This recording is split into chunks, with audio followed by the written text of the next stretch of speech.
Using the hashtag DM Nando's gathering. I see we already have one for Gareth, in fact, somebody wanting to know how it is that you still look 12 years old.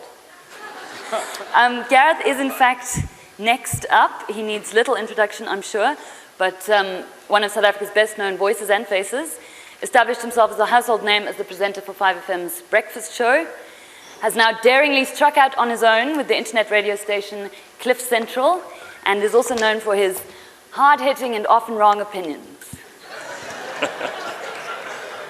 Thank you. You see, I really should have prepared something, but Lumko's rather made my task a lot easier today, because he made such a lovely speech for 1985. When printing and distribution were the chief challenges of people in the media business. I know that there are many people here who still like the feel of a newspaper and the way it makes your fingers look after you've rifled through it, and I don't doubt that there are many, many people who are extraordinary at bringing us the very best and most trustworthy news in the printed form as it always has been. But I do think the interesting battle that you face, Lumko, is not against the media, but against everyone on earth who has Twitter, and against everyone on earth who has any access to the internet, because this is where the media resides now, and welcome, these are the media. These people here. It's no longer the proviso of an editor to decide what the talkable topic of the day is. It's no longer something that can be put on the agenda of a newsroom. The exciting thing about living in 2015 is that all of this is available to all of us all the time, depending on just how much we'd like to absorb, how much we wouldn't like to absorb. It was interesting, Lumko, I saw your Twitter account is protected. So we can't see your innermost thoughts. Everybody else here, anyone got their tweets protected? Usually it's only people who are frightened of being stalked who have that sort of protection on their Twitter account. Now, I didn't mean to turn this into a reply to your point of view, but I do think that there are many things about your point of view that worry me. First and foremost, that you seem to think that media freedom can be put into the same argument as media diversity and ownership, which I think is a very relevant topic for discussion, and one which I am probably going to find myself on your side for in most of these circumstances. But media freedom, freedom of expression, is something that I have never met anyone on the opposing side to, except for Kim Jong-un. I've never met him. But I should hope there aren't any people in this room who would prefer that we could not have this conversation today, who would prefer that there were somewhere among us a censor. And if there were a censor in this room, who's going to choose him? And if you choose that censor and you don't like him, you're stuck with him. If you don't like the censor, what's your appeal? Ultimately, surely freedom of expression has to be something, certainly in the form of social media and the internet as it allows itself to be used now. This is something which is the fundamental source of all the other rights.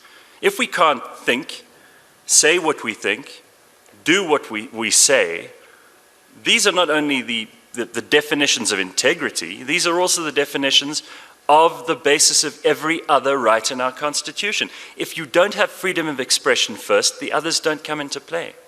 You have to be able to discuss the others. If you can't do that in free speech, free expression, they can't exist. This is not one of those things where you can have some kind of middle ground between the ones who want to regulate us and those of us who believe in freedom of expression. It must be absolute. And don't bring up the children, because I don't have any, so I don't care, it's your problem. And don't tell me that there are people who are sensitive and who might be offended, so what? Part of being grown up and living in a free, democratic country like ours is that you're going to be upset every now and then. And I'll tell you what, I will defend to the death. This is the only thing you'll find me saying I'll die for. Anyone else's right to disagree with me. In fact, I would rather be in a room where I'm likely to have people disagree with me every day of the week and twice on Sundays, than be in the same room with 100 people who agree with me for 10 minutes. I think this is fundamental. And so when we talk about media freedom, what we're really talking about is various platforms that must exist in various ways for us to have conversations with each other. an idea that I imagine there can't be terribly much opposition to, not among sane, rational, reasonable people in the 21st century. And if you do want to fight that battle, if you do want to get your hands dirty in the world of censorship and in the world of media regulation, I think you'll find yourself not only in an increasing minority, but in a place where you're backing into a corner that you're not going to get out of easily. You make yourself the enemy of everyone from the EFF to the ANC, to the DA, to every other party on the spectrum, because their chief means of communicating now is going to be through social media.